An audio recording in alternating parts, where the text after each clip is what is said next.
తెలంగాణ రాజకీయాల్లో ఇప్పుడు ఒకే ఒక్క మాట పెను తుఫాన్ సృష్టిస్తుంది. అదే రైతులకు 3 గంటల కరెంట్ చాలు అన్నమాట. తెలంగాణ రైతు కమిషన్ చైర్మన్ కోదండరెడ్డి చేసిన ఈ ఒకే ఒక్క వ్యాఖ్య ఒక్కసారిగా తెలంగాణ పొలిటికల్ హిట్ ని 100కి 100 డిగ్రీలు పెంచేసింది. ఉచిత విద్యుత్ చుట్టూ తిరిగే తెలంగాణ రాజకీయాల్లో 24 గంటల ఉచిత విద్యుత్ సెంటిమెంట్ ని ఈ వ్యాఖ్య దెబ్బతీసిందా? స్వయంగా కాంగ్రెస్ ప్రభుత్వం బీఆర్ఎస్ కి ఈ ఒక్క వ్యాఖ్యతో మారణాయుధం అందించిందా? అసలు ఈ 3 గంటల వివాదం వెనుకున్నటువంటి అసలు కథేంటి? ఇది కాంగ్రెస్ మార్క్ వ్యూహమా లేక కోదండరెడ్డి వ్యక్తిగత అభిప్రాయమా?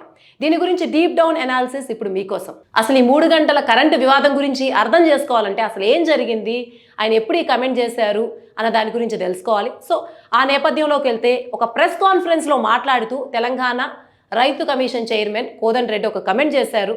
ఆయన ఆ మొత్తం కమెంట్ అర్థం ఏంటంటే రైతులకు 24 గంటల కరెంట్ అవసరం లేదు, 3 గంటల కరెంట్ అయితే సరిపోతుంది అని అర్థం వచ్చేలాగా ఆయన కమెంట్ చేశారు. ఆయన ఈ కమెంట్ చేయగానే ప్రతిపక్ష పార్టీ అయినటువంటి బీఆర్ఎస్ నేత, బీఆర్ఎస్ వర్కింగ్ ప్రెసిడెంట్ కేటీఆర్, అలాగే మాజీ మంత్రి హరీష్ రావు విరుచుకుపడ్డారు. కేసీఆర్ ప్రభుత్వం 24 గంటల ఉచిత విద్యుత్ కరెంట్ ని తీసుకొచ్చి రైతుల కోసం అంత చేస్తే ఇప్పుడు కాంగ్రెస్ ప్రభుత్వం అది ఎగ్గొట్టడానికి ఇటువంటి కమెంట్స్ అన్ని కూడా అర్థం వచ్చేలాగా లీక్ చేస్తుందని చెప్పేసి వాళ్ళు విరుచుకుపడుతూ ఉన్నారు బీఆర్ఎస్ ప్రభుత్వం. ఇంకో పక్కన రైతుల్లో కూడా ఆందోళన మొదలైంది, కొంత వాళ్ళ దగ్గర నుంచి కూడా నిరసన ఉంది. అయితే ఓవరాల్గా చూస్తే ఈ కమెంట్ ఎందుకు తెలంగాణ పాలిటిక్స్లో ఇంపార్టెంట్, అసలు ఎందుకు రైతులకు ఇచ్చేటువంటి ఉచిత విద్యుత్ ఇది మొత్తం కూడా ఉమ్మడి రాష్ట్రాల్లో కలిసినప్పుడు 2 తెలుగు రాష్ట్రాలని అలాగే తెలంగాణని ఎలా రాజకీయాల్లో షేప్ చేసింది, అసలు ఓవరాల్గా విద్యుత్ చుట్టూ ఉన్న తెలుగు రాష్ట్రాల రాజకీయాలను అర్థం చేసుకుంటే తప్ప ఈరోజు కోదండరెడ్డి చేసినటువంటి కమెంట్ ఎంత పవర్ఫుల్ కమెంటో, ఎలా పొలిటికల్ హిస్టరీస్ని రీడిఫైన్ చేస్తుందో మనకు అర్థం కాదు. సో దాని గురించి తెలుసుకోవాలంటే మనం ఫ్లాష్ బ్యాక్లోకి వెళ్ళాలి. ఉమ్మడి ఆంధ్రప్రదేశ్కి ముఖ్యమంత్రిగా చంద్రబాబు నాయుడు ఉన్న టైంలో, అంటే 1990s చివరి దశలో చంద్రబాబు నాయుడు ఒక పని చేశారు. అదేంటంటే విద్యుత్ సంస్కరణలు తీసుకొచ్చారు. ఇవి తీసుకురావడానికి కారణం ఏంటంటే వరల్డ్ బ్యాంక్ షరతులకి అనుగుణంగా చేయాలన్న ఒక క్రైటీరియాతో ఆయన విద్యుత్ ఛార్జీలు పెంచారు. సో విద్యుత్ ఛార్జీలు ఎప్పుడైతే పెరిగాయో మీ అందరికీ గుర్తుండే ఉంటుంది, 2000 సంవత్సరంలో బషీర్బాగ్ కాల్పు ఘటనలు, అది కూడా ఈ విద్యుత్కి 2000 సంవత్సరంలో బషీర్బాగ్లో కాల్పుల ఘటన జరిగింది. ఇది ఉమ్మడి ఆంధ్రప్రదేశ్ చరిత్రలో ముఖ్యంగా రాజకీయాల్లో ఒక ఇంపార్టెంట్ ఇన్సిడెంట్. అసలు బషీర్బాగ్లో వామపక్షాలన్నీ కూడా ఈ విద్యుత్ ఛార్జీల పెంపుకి వ్యతిరేకంగా ధర్నా చేస్తూ ఉంటే కాల్పులు జరిగాయి. ఇది కూడా అప్పట్లో చంద్రబాబు నాయుడు అధికారం కోల్పోవడానికి ఒక కారణంగా నిలిచాయి. అప్పటికే ప్రజల్లో ఈ విద్యుత్ ఛార్జీల పెంపు వల్ల చంద్రబాబు నాయుడు మీద వ్యతిరేకత పెరిగిపోయింది. చంద్రబాబు నాయుడు మీద వ్యతిరేకత వచ్చిన సమయంలోనే తర్వాత వైఎస్ఆర్ ఒక పాదయాత్ర చేశారు. ఈ కరెంటు విషయాన్ని ప్రధానాంశంగా తీసుకుని ఆయన రైతులతో పాదయాత్ర చేస్తూ రైతులతో అందరితో కలుస్తూ ఆయన ఈ అసంతృప్తిని పోగొట్టడానికి తాను 24 గంటల ఉచిత విద్యుత్ని రైతులకు ఇస్తానని ఆయన హామీ ఇచ్చారు. అయితే ఆయన ఉచిత విద్యుత్ హామీ ఇచ్చినప్పుడు ఆర్థిక నిపుణులు ఎవరైతే ఉన్నారో దాన్ని అందరూ తేలిగ్గా కొట్టిపడేశారు. ఇదంత ఈజీ కాదు, ఇది చాలా కష్టం అని చెప్పేసి అందరూ కొట్టిపడేశారు. కానీ రైతులు ఆయన్ని నమ్మారు. సో ఇక్కడ మోస్ట్ ఇంపార్టెంట్ ఫ్యాక్టర్ రైతులు, విద్యుత్. ఎవ్వరు కూడా వైఎస్ఆర్ గెలుస్తారని, అంటే ముఖ్యంగా ఈ ఫ్యాక్టర్తో గెలుస్తారని అనుకోలేదు. 2004లో ఆయన గెలిచారు. 2004లో కాంగ్రెస్ పార్టీ గెలిచిన తర్వాత ఈ కరెంట్ అనేది ఎంత ఇంపార్టెంట్ విషయం అంటే ఆయన అధికారంలోకి వచ్చిన తర్వాత ఆయన సైన్ చేసినటువంటి మొదటి ఫైల్ కూడా ఉచిత విద్యుత్ ఫైలే కావడం విశేషం. సో ఇది ఉమ్మడి ఆంధ్రప్రదేశ్ యొక్క సినారియో. 1999లో ఆ టైంలో చంద్రబాబు నాయుడు పవర్ని కోల్పోవడానికి 2000 ఆయన మీద వ్యతిరేకత రావడం కానీ ఇదంతా కూడా పవర్ వల్ల జరిగింది. ఇదే విద్యుత్ అసంతృప్తిని వైఎస్ఆర్ కూడా వాడుకున్నారు, ఆయన పవర్లోకి వచ్చారు. సరే ఇదంతా అయిపోయిన దీని తర్వాత ఆయన చనిపోయారు. 2 సార్లు కాంగ్రెస్ పార్టీ అయితే అధికారంలో ఉంది. దీన్ని ముఖ్య పాత్ర అయితే పోషించింది కరెంట్ అండంలో, ఉచిత విద్యుత్ అండంలో ఎటువంటి సందేహం లేదు. సో ఇది అయిపోయిన తర్వాత తెలంగాణ ఉద్యమం ఊపందుకున్నప్పుడు కేసీఆర్ కూడా దీన్ని గొప్ప నరేటివ్గా వాడుకున్నారు. ఆంధ్రాకి చెందినటువంటి పాలకులు అధికారంలో ఉండడం వల్ల తెలంగాణలో ఎక్కడైతే ఎక్కువ మంది రైతులు బోరుబావుల మీద ఆధారపడతారు కాబట్టి వాళ్ళకి తగినంత నీరు రావడం లేదు, వారికి చాలా వివక్ష గురవుతుంది. మన తెలంగాణ మనకొస్తేనే మనకి విద్యుత్ వస్తుంది, చక్కగా రైతుల జీవితంలో వెలుగులు ఉంటాయనే నరేటివ్ని కేసీఆర్ ఎంత స్ట్రాంగ్గా బిల్డ్ చేశారంటే ఆయన అధికారంలోకి రావడానికి అది చాలా ఉపయోగపడింది తెలంగాణ రాష్ట్రం వచ్చిన తర్వాత. సో కేసీఆర్ ఉమ్మడి ఆంధ్రప్రదేశ్ పాలకులు తెలంగాణ మీద ముఖ్యంగా పవర్ ఇవ్వడంలో, ఉచిత విద్యుత్ విషయంలో వివక్ష చూపిస్తున్నారన్న నరేటివ్ని పాలకుడు కాకముందు ఉద్యమ సమయంలోనే ఉపయోగించుకున్నారు. ఇక కేసీఆర్ పవర్లోకి వచ్చారు. పవర్లోకి వచ్చిన తర్వాత ఫస్ట్ ఎలక్షన్లో ఆయన గెలిచారు. ఎందుకంటే ఆల్మోస్ట్ ఆల్ తెలంగాణ మూమెంట్ అంతా ఆయన నడిపించారు. ఆయన ఆల్మోస్ట్ ఆల్ తెలంగాణకు ఒక బాపులాగా చూసేటువంటి పరిస్థితి అప్పుడు ఉంది కాబట్టి ఆయన వచ్చారు. కానీ ముందస్తు ఎన్నికలు వచ్చాయి. 2014లో ఆయన ఫస్ట్ టైం అధికారంలోకి వచ్చారు.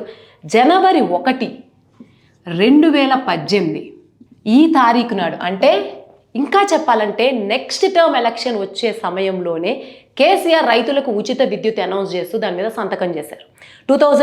మళ్ళీ నెక్స్ట్ టర్మ్ కూడా 2018లో కేసీఆర్ పవర్లోకి వచ్చారు.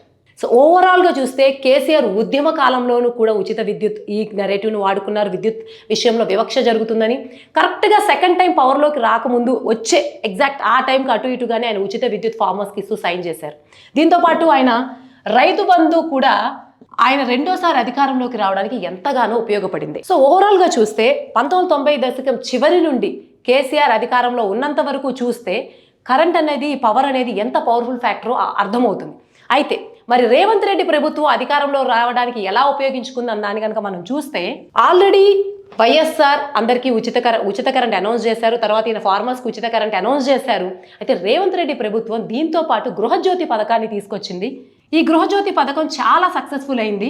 ఎందుకంటే కేవలం అప్పటి వరకు రైతులకు మాత్రమే ఉచిత కరెంట్ ఉండేది. ఎప్పుడైతే కాంగ్రెస్ ప్రభుత్వం అధికారంలోకి రావాలనుకుందో ఉమెన్ని, మిడిల్ క్లాస్ వాళ్ళని టార్గెట్ చేసి వాళ్ళందరికీ 200 యూనిట్స్ ఫ్రీ కరెంట్ అంది. సో దాంతో అక్కడ కూడా ఈ current factory important role play చేసింది. దాని తర్వాత రైతు భరోసా కూడా అనౌన్స్ చేసింది. ఇప్పటి వరకు మనం గతం మాట్లాడుకుందాం. గతంలో చంద్రబాబు నాయుడు టైం నుంచి ఇప్పుడు రేవంత్ రెడ్డి టైం వరకు ఈ పవర్ అన్నది, అంటే ఉచిత విద్యుత్ కావచ్చు, రైతులు కావచ్చు, వీళ్ళ రాజకీయ విజయాల్లో అలాగే వైఫల్యాల్లో ఎంత ఇంపార్టెంట్ పాత్ర పోషించారని మనం తెలుసుకుందాం. అయితే ఇప్పుడు ప్రజెంట్ ఈ కోదండరెడ్డి కమెంట్ బ్యాక్ వద్దాం. అసలు కోదండరెడ్డి ఏ సిచ్యువేషన్ ఈ కమెంట్ చేసి ఉండొచ్చు, అంటే ఏదో పాలసీ షిఫ్ట్ చేయబోతుంది ఆ ప్రభుత్వం, దీనికి ఉన్నటువంటి రీజన్స్ ఏంటి, ఇదంతా కూడా ఒక్కసారి and other side of the coin చూద్దాం. కోదండరెడ్డి చేసినటువంటి కమెంట్స్ని కనుక మనం అబ్జర్వ్ చేస్తే ఫస్ట్ది డిస్కమ్ అంటే ఏమీ లేదు, విద్యుత్ పంపిణీ చేసేటువంటి సంస్థలు.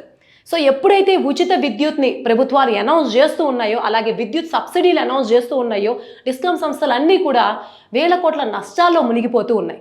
సో ఆ నష్టాల్ని తగ్గించడానికి క్వాలిటీ ఓవర్ క్వాంటిటీ, అంటే రైతులకు ఉపయోగపడేటువంటి టైం ఏదైతే ఉందో ఆ టైంలో ఒక 3 to 4 అవర్స్ అట్లా ఒక లిమిటెడ్ టైం పీరియడ్లో ఇస్తే భూగర్భ జలాల విషయాల్లో కూడా వృధా పోకుండా ఉంటాయి. ఇట్లా ఒక వాదన అయితే ఉంది. ఎక్కువసేపు కరెంట్ ఇవ్వడం వల్ల ఈ సంస్థలన్నీ కూడా నష్టాల్లో మునిగిపోతాయని ఒకటి. ఇంకొకటి ఏంటంటే ఇలా కంటిన్యూస్ పవర్ ఇస్తూ ఉండడం వల్ల మనకున్నట్టు వాటర్ స్కేర్సిటీ వల్ల భూగర్భ జలాలు కూడా అడుగంటిపోతాయని ఒక ఎకనామిక్ ఎక్స్పర్ట్స్ కానీ వీళ్ళు చెప్పేటువంటి విషయం. అది ఒక వాదన. సో బహుశా ఈ విషయంలో ఒక పాలసీ షిఫ్ట్ కోసం రేవంత్ రెడ్డి ఆలోచిస్తూ ఉండుండొచ్చు. గవర్నమెంట్ ఈ నష్టాల నుంచి బయటపడడానికి కావచ్చు, కొంత ఏదైనా రెడ్యూస్ చేద్దామన్న ఆలోచనలో ప్రభుత్వం ఉండుండొచ్చు. అది తెలియకుండానే ప్రెస్ కాన్ఫరెన్స్లో మాట్లాడేటప్పుడు కోదండరెడ్డి నోటి మాట జారి ఉండొచ్చు. ఇది ఒక యాంగిల్. మరి గ్రౌండ్ రిపోర్ట్ చూద్దాం. సరే, ఇదంతా కూడా గవర్నమెంట్ యాంగిల్, అదంతా కూడా పొలిటికల్ యాంగిల్. మరి దీంట్లో అసలు ఎఫెక్ట్ అయ్యే పీపుల్ ఎవరంటే సామాన్య రైతు యాంగిల్ చూస్తే తెలంగాణ విషయంలో దీనివల్ల ఎటువంటి ఎఫెక్ట్ ఉంటుంది అనేది చూద్దాం. సో రైతు విషయంలో చూస్తే ఇక్కడ మనకి 3 విషయాలు. మొదటిది వచ్చేసి బోరుబావుల వ్యవస్థ. ఉత్తర తెలంగాణ అంటే నార్త్ తెలంగాణ తీసుకున్నా, దక్షిణ తెలంగాణ సౌత్ తెలంగాణ తీసుకున్నప్పటికీ రైతులు 150 నుండి 300 అడుగుల లోతున్న బోరుబావుల మీద ఆధారపడి పంటలు పండిస్తారు. అంటే 150 to 300 లోతున్న దాని మీద ఆధారపడి ఇప్పటికీ పండిస్తూనే ఉంటున్నారు. మొదటిది వచ్చేసి ఇది బోరుబావులు. నెక్స్ట్ వచ్చేసి దీనిలో కొన్ని సాంకేతిక సమస్యలు ఉన్నాయి. ఆ సాంకేతిక సమస్యలు కనుక మనం అబ్జర్వ్ చేస్తే ఇప్పుడు రైతులకి 3 గంటలే కరెంట్ ఇస్తే కొన్ని చోట్ల లో వోల్టేజ్ సమస్యలు ఉంటాయి. లో వోల్టేజ్ సమస్యలు ఉంటే మోటార్ స్టార్ట్ చేయడానికి చాలా తక్కువ సమయం పడుతుంది. సో అటువంటి సమస్యలు ఉన్నప్పుడు ఆ 3 గంటలు ఇదొక యాంగిల్. ఒకటి ఎక్కువ సమయం పడుతుంది, ఇంకొకటి ఆ తక్కువ టైంలో ఎక్కువ వాటర్ డ్రా చేయడం వల్ల భూగర్భ జలాలు కూడా నిల్వలు తగ్గిపోయే ప్రమాదం ఉందని భూగర్భ నిపుణులు చెప్తూ ఉంటారు. సో ఇది సెకండ్ ప్రాబ్లం. ఇక మూడవది వచ్చేసరికి పంటల సాగు. ఇప్పటికీ కూడా తెలంగాణలో ఎక్కువ శాతం మంది రైతులు వరిని పండిస్తూ ఉంటారు. వరికి 24 hours వాటర్ కావాలి. వరి లాంటి పంటల సాగుకి 3 గంటల వాటర్ ఇస్తే రైతుకి ఎలా సరిపోతుంది? ఈ 3 కూడా రైతుల కోణం. అయితే ఇటు ప్రభుత్వం వైపు చూస్తే కొన్ని వ్యాలిడ్ రీజన్స్ ఉండొచ్చు, అలాగే ఇటు రైతుల వైపు చూస్తే ఇంకా జస్టిఫైడ్ రీజన్స్ ఉండొచ్చు ఈ కరెంటు విషయంలో. కానీ తెలంగాణలో, ముఖ్యంగా తెలంగాణ లేక తెలుగు రాష్ట్రాల్లో సెంటిమెంట్ని మించిన ఆయుధం లేదు. ఇంకొక విషయం కూడా మనం గుర్తు చేసుకోవాలి. తెలంగాణ ఉద్యమ కాలంలో కరెంటు కాల్చితే నల్లటి నూకలు తింటారు అని ఆంధ్ర రూరల్స్ అంటే దాన్ని ఒక మంచి నెరేటివ్గా ఉపయోగించుకుని కేసీఆర్ దాన్ని ప్రజల్లోకి చాలా బలంగా తీసుకెళ్లారు. ఆంధ్ర పాలకుల మీద చాలా వ్యతిరేకత వచ్చింది. అది కూడా తెలంగాణ ఉద్యమానికి గొప్ప ఆయుధంగా నిలిచింది ఆ రోజుల్లో. ఇప్పటికీ జరగాల్సిన కొంత డ్యామేజ్ అయితే కోదండరెడ్డి కమెంట్స్ వల్ల ప్రజల్లోకి వెళ్ళింది. ఇప్పుడు కాంగ్రెస్ గనక ఈ డ్యామేజ్ని అండూ చేయకపోతే, కొంత డ్యామేజ్ కంట్రోల్ చేయకపోతే బీఆర్ఎస్ చాలా స్ట్రాంగ్గా, ఇప్పటికీ కొంత బలహీనపడి ఉన్నటువంటి బీఆర్ఎస్ ఇప్పటికీ కేసీఆర్ ఎక్కువ ప్రజల్లో కనిపించట్లేదు. కానీ రైతులు గనక ఆగ్రహానికి కాంగ్రెస్ గనక ఈ విషయంలో గురైతే ఖచ్చితంగా బీఆర్ఎస్ దీన్ని వాడుకోవచ్చు. ఎందుకంటే ముఖ్యంగా రైతుల్లోకి వెళ్ళడానికి బలమైన విషయమైన 24 గంటల విద్యుత్ అన్నది ఎప్పటికీ బలంగా ఉంటుంది. కాబట్టి బీఆర్ఎస్ దాన్ని చాలా స్ట్రాంగ్గా బిల్డ్ చేసుకుంటుంది. కాంగ్రెస్ వస్తే మీకు కరెంట్ రాదు అన్న ఒక ఫీలింగ్ కనుక ప్రజల్లో కలిగితే, ముఖ్యంగా రైతుల్లో కలిగితే, అది రాబోయే ఎన్నికల్లో కాంగ్రెస్కి చాలా పెద్ద సెట్ బ్యాక్ అవుతుంది. సో ఇప్పుడుకున్నటువంటి డ్యామేజ్ని కంట్రోల్ చేసుకోవాలంటే, బీఆర్ఎస్ మీద పోరాటం చేయాలంటే, ఈ విషయంలో బీఆర్ఎస్ని చేయాలంటే వెంటనే అధికారిక ప్రకటన అయితే ప్రభుత్వం ఇవ్వాలి. అంటే మేము ఈ 24 గంటల కరెంటు విషయంలో ఎటువంటి మార్పు లేదు, జస్ట్ అది నోటి మాట జారింది, ఇటువంటి ఒక స్టేట్మెంట్ ఆఫ్ క్లారిటీ అయితే ప్రభుత్వం నుంచి రావాలి. అది అధికారికంగా రావాలి. రెండవది వచ్చి, ఇటువంటి సెన్సిటివ్ ఇష్యూస్ మాట్లాడేటప్పుడు అధిష్టానం కొంచెం స్ట్రాంగ్గా ఉండి వాళ్ళు ఏం మాట్లాడుతున్నారు అన్న దాని మీద మానిటర్ చేయాలి. అలాగే ఇప్పుడు ఈ 2 ఫ్యాక్టర్స్కి ఇంకొకటి ఏంటంటే, ఇప్పటికే రేవంత్ రెడ్డి ప్రభుత్వం రైతు భరోసా నిధుల విషయంలో జాప్యం చేస్తూ ఉంది. ఇప్పుడు అది కూడా ఇవ్వగలిగితే కొంత ఇటువంటి దీనిలో ఏదైనా సరే కొంత వ్యతిరేకత వచ్చినా దానివల్ల పాజిటివ్ అయి దీనికి కొంత డ్యామేజ్ కంట్రోల్ అయ్యే అవకాశం ఉంది.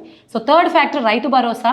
ఈ మొదటివన్నీ కూడా పార్టీకి సంబంధించి ఒక అధికారిక ప్రకటన ఇవ్వడం, రైతు భరోసా విడుదల చేయడం అనేది మాత్రం ఇప్పుడు రైతులకు కానీ ప్రజలకు కానీ ఒక భరోసా ఇస్తుంది. మరి కాంగ్రెస్ ఎలా దీన్ని డ్యామేజ్ కంట్రోల్ చేస్తుందో చూడాలి.